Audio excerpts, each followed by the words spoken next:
자, 투데이 하디슈 인터뷰 시간입니다. 우크라이나에서 민간인들을 대상으로 대량 살상 무기를 활용한 무차별 폭격을 시행하고 있다는 보도까지 나오고 있습니다. 이런 상황에서 우크라이나 국방부는 국제특수부대라 불리는 우크라이나 국제방위군을 공개했는데요. 이른바 용병입니다.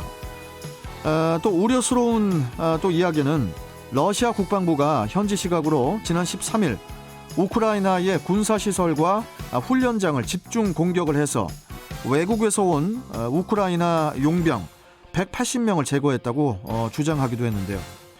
자, 그래서 오늘은 최요한 평론가와 함께 용병에 대해서 자세하게 좀 알아보도록 하겠습니다. 자, 최요한 평론가님 나오 계시죠? 예, 반갑습니다. 최요한입니다. 예.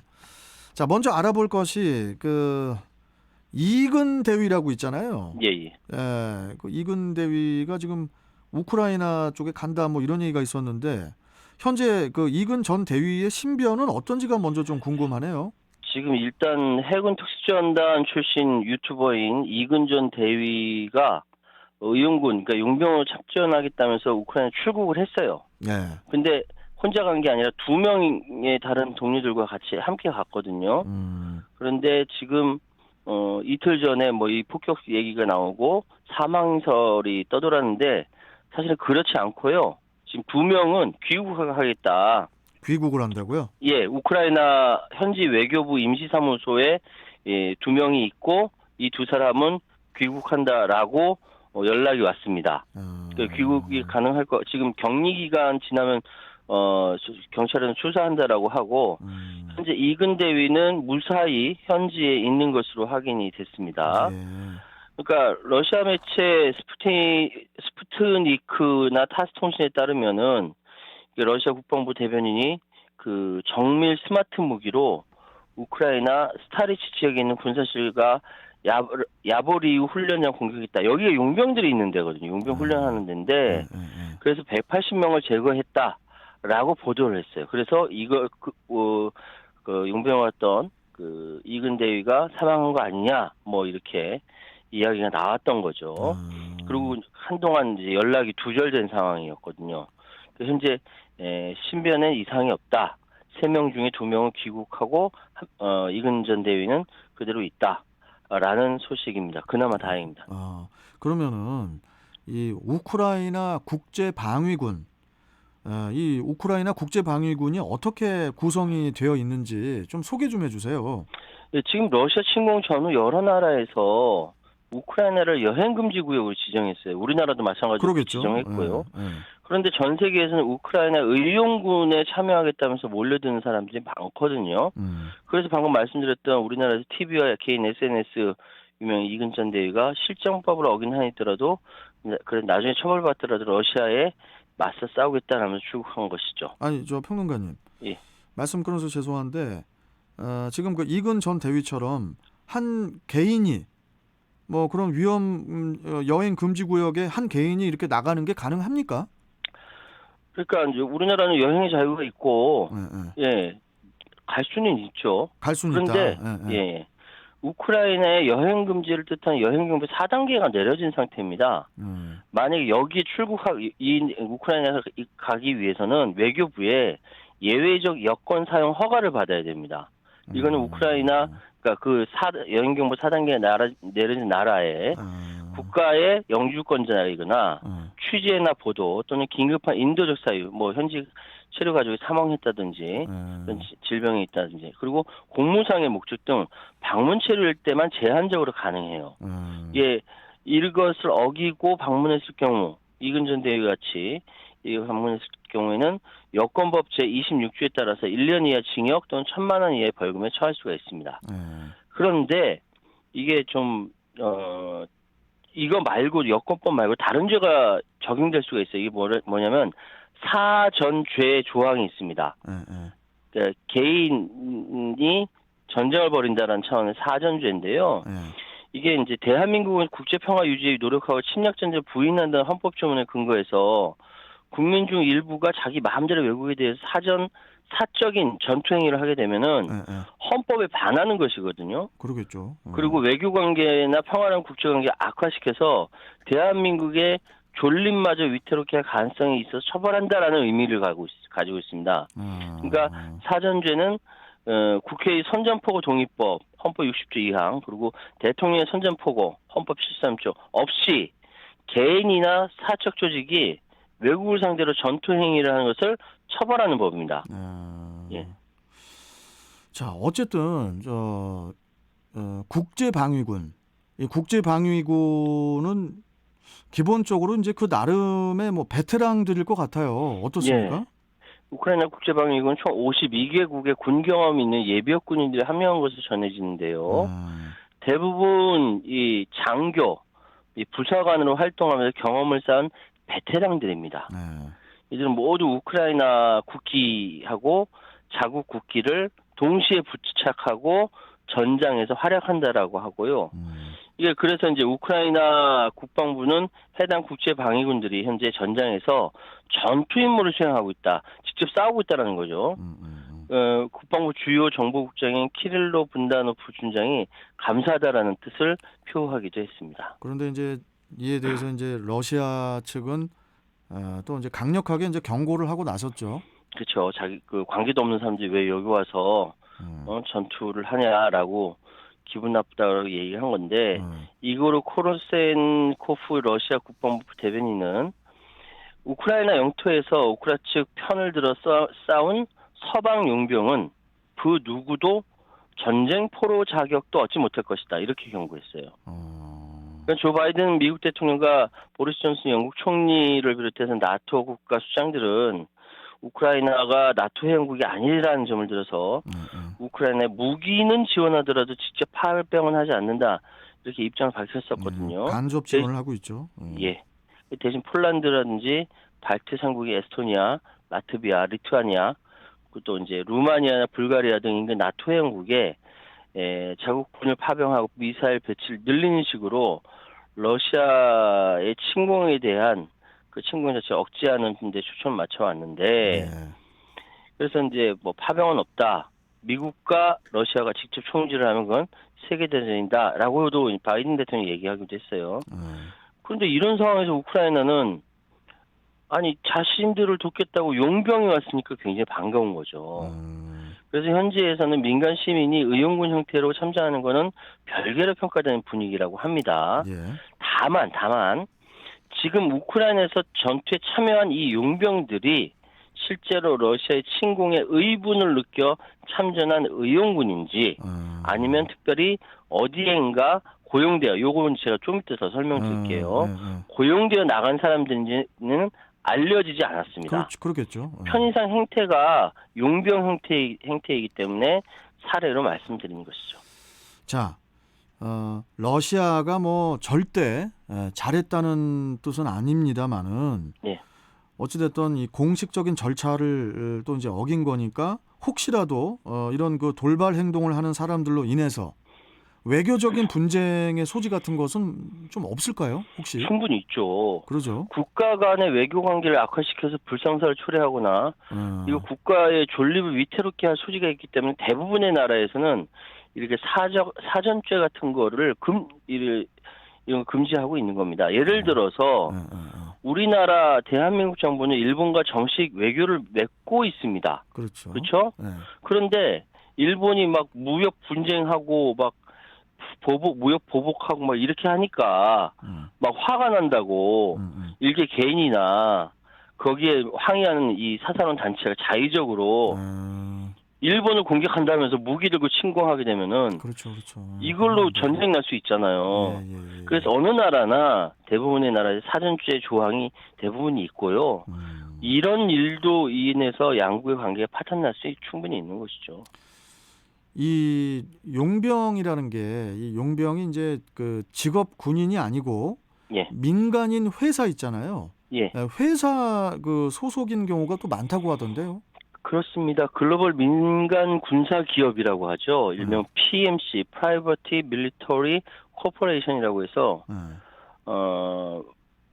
세계 각지의 전쟁과 분쟁이 벌어지는 지역에 용병을 파견하는 민간 회사라는 것이 의미합니다. PMC. 근데 이렇게만 얘기하면 너무 단순한 이해고요. 실제 이 PMC가 수행하는 업무는 훨씬 더 광범위하더라고요. 그러니까 PMC가 용병을 파견하는 용병 운용 외에도 전략기획이라든지 교육훈련이라든지 첩보수집이라든지 물품이나 용역 지원, 기지건설 등 그 군사 안보 분야 전반을 이 PMC가 수행을 합니다. 여러 가지 군대나 마찬가지예요. 되게 넓네요. 예. 그래서 지금 예를 들어서 해외 위험 지역에 진출하는 기업을 대신해서 위험 요소 사전 평가라든지 거기에 대한 대응이라든지 거기에 나가서 일하는 직원의 개인과 가정의 보안 솔루션 서비스까지 업무 영역을 굉장히 대폭 확장했다라고 합니다. 예. 이 밖에 아프리카 지역에서는 멸종 위기 동물에 대한 밀렵 대응, 밀렵꾼들을 잡는다는 거죠. 그리고 중남미에서는 마약 확산 방지 활동을 이 국제기구나 해당 정부로부터 의뢰받아 수행하기도 한다고 합니다. 그러니까 도구예요. 어떻게 쓰느냐에 따라서 이게 이제 좋게 쓰일 수도 있지만 다르게 쓰이면은 안 좋다는 거죠. 이 용병들이요. 예. 뭐 영화나 뭐 드라마 같은 거 보면은 뭐 불법 체류자라든지 아니면 뭐 범법자 이렇게 이제 그려지는 경우도 좀 봤거든요. 실제로 그렇습니까? 그렇지 않습니다. 그래요. 예. 전 세계적으로 용병의 숫자를 추정컨대 PMC가 몇 개 있나 거기에 따라서 뭐 이렇게 다 추정을 해보니까 전 세계적으로 그 용병 숫자 한 30만 명 정도로 추산을 합니다. 와, 되게 많네요. 많죠. 우리나라는 몇 명쯤 있을 것 같습니까? 이 PMC에 고용되어 있는 사람이. 우리나라 사람이요? 예, 우리나라 사람. 한 3만 명이나 됩니다. 예? 3만 명이요? 3만 명이나 됩니다. 예. 아니, 와, 우리나라 엄청 많네요. 건강한 남성들 다 군대 한 번씩 갔다 오잖아요. 그렇죠. 예. 그래서 솔직히 저도 군대 갔다 왔는데 지금도 총기 분해할 수 있을 것 같거든요. 저도 쏠 수 있습니다. 예, 그렇죠. M56. 예. 저는 이제 그 포병 출신이기 때문에 포를 다룰 수가 있어요. 특수 분야거든요. 그렇네. 그렇죠. 대한민국 남성들 군대 갔다 온 사람들 다 자기 주특기 있고 하는데 그렇죠. 3만 명이라고 한다면은 충분히 가능한 숫자라는 생각이 들거든요. 게다가 그런데 문제는 불법 체류자냐 범법자 이게 아니고요. 이 PMC 소속의 용병이 되는 일은 쉽지가 않습니다. 지원자 대부분이 특수부대 출신이에요. 아, 그래요. 그리고 각종 특공무술과 전투 능력은 기본이 되는 것이고요. 이런 신체적 능력 외에 무기, 통신, 특수 차량 등 각종 장비 운용, 그리고 첩보 수집 능력, 의료 구급 분야에 대한 기본적인 지식도 갖춰야 됩니다. 예. 그리고 영어는 기본이고요. 영어가 현지인들과의 교감 능력이라든지 국제법에 대한 소양도 요구되고요. 확고한 도덕적 가치관도 최근에는 중요한 자질로 평가한다라고 합니다. 예. 특히 여기 용병들은 무기를 소지하는 특성 때문에 인성이나 도덕적 측면을 최근 많이 강조하는데 이를 검증하기 위해 용병 선발 과정에서 심층적인 정신감정 분석 프로그램까지 동원한다는 거예요. 그래서 현실 세계의 용병은 전직 특수부대 군인 출신 등 신분이 확실하지 않으면 용병 계약을 정상적으로 맺는 것이 불가능하다라고 이야기합니다. 그래서 제가 방금 말씀드렸죠.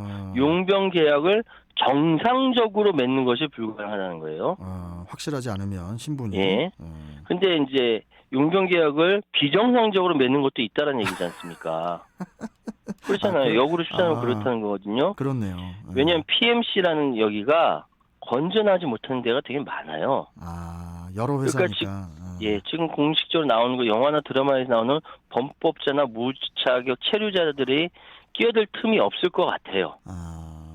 그렇게 말씀은 드릴 수 있습니다만 완전히 없다라고는 얘기 못합니다. 아니, 전쟁하는 민간 군대잖아요. 그러면요, 평론가님, 우리가 좀 이렇게 좀 알만한 사건에 좀 뭐 PMC, 그러니까 즉 용병들이 등장한 경우가 있습니까?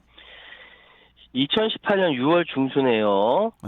싱가포르에서 열린 북미 정상회담 당시 트럼프 미국 대통령과 김정은 북한 국무위원장이 묵었던 숙소 주변 회담장 그리고 주요 이동 경로에 배치된 경호 인력들이 있지 않습니까? 세계 최고의 용병 중 하나로 꼽힌 네팔 구르카족 출신들 용병들이라고 합니다. 아, 그때 당시 용병들이 예. 있었어요? 아, 그래요? 왜냐하면은 이게 싱가포르 경찰에 예, 예, 구르카족 네팔 출신 구르카족이에요. 네팔에 예, 예. 구르카족 출신 용병이 한 1,800여 명이 일을 하고 있다고 합니다. 지금 예. 이 구르카 용병이 세계적으로 알려지기 시작한 것이 워낙 용감하니까 19세기 대영 제국 시절부터라고 해요. 영국이 네팔을 침공했거든요. 예.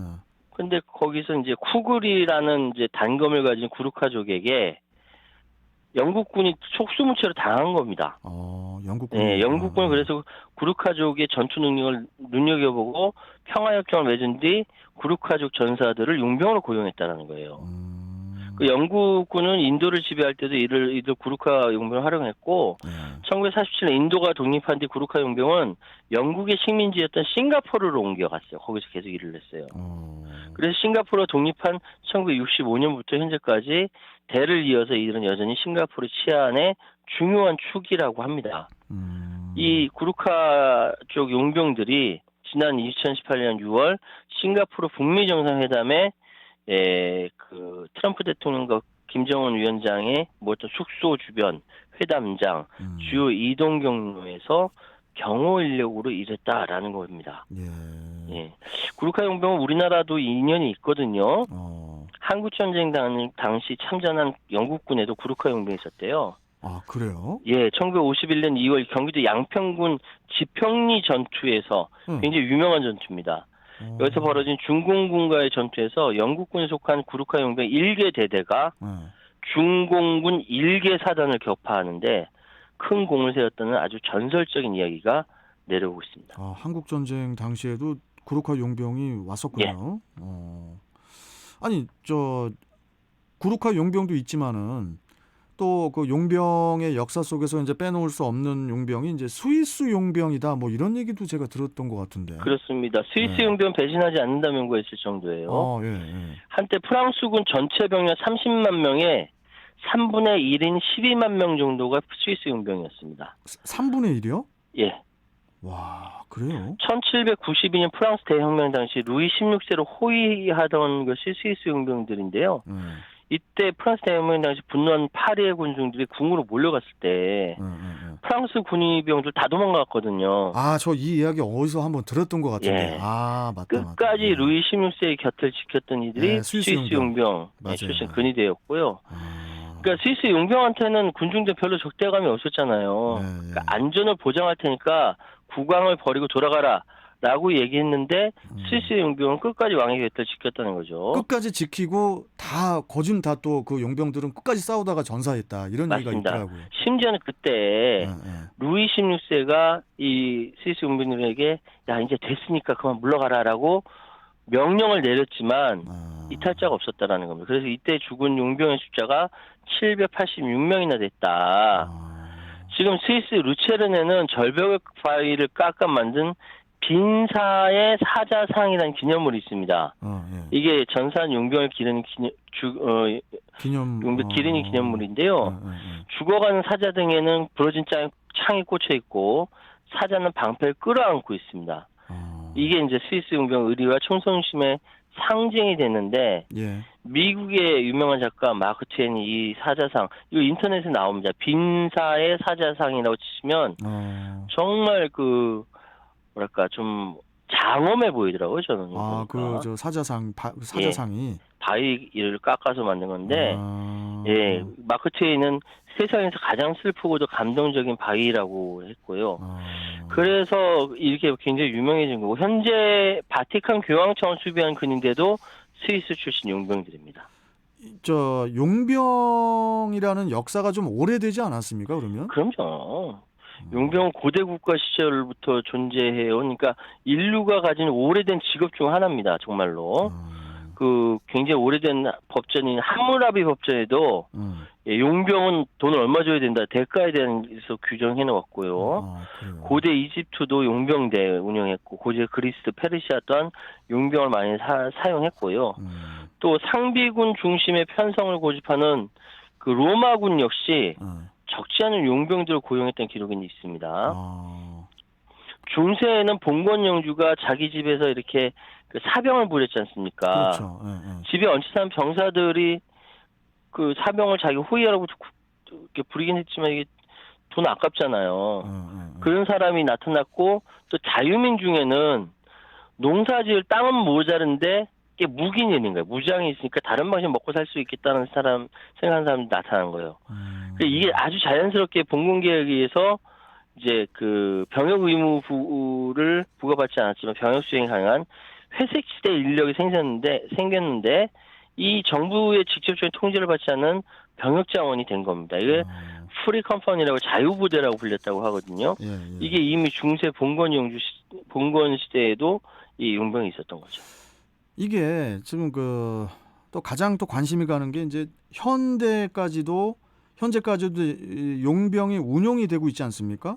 예. 현대의 용병은 어떻습니까, 좀? 이게 왜 그러냐면은 2차 세계대전 이후 본물 터지에 잇따르던 신생 독립군 붐 때문입니다. 신생국이다 보니까 군대가 제대로 체계가 안 잡혀 있잖아요. 독립국. 그래서 대신 용병이 필요했던 것이고요. 근데 그때 들어갔던 용병들은 유럽의 전직 군인들이었죠. 그 대표적인 사례로 콩고 내전이라고 있다는데, 그래서 아프리카 등지에서는 백인 우월주의와 아프리카 민족주의의 갈등 속에서 흑인들과 벌인 전쟁이 크게 터지기도 했고요. 공산국가들도 이제 그 자신들의 정치 경제 이익을 위해서 원조군, 의용군 뭐 이런 명목 아래 용병들 만들어서 온갖 전쟁에 뛰어들었습니다. 그러니까 쿠바도 굉장히 많이 그렇게 그 제3국으로서 국가적으로 용병을 많이 파견시켰다라고 해요.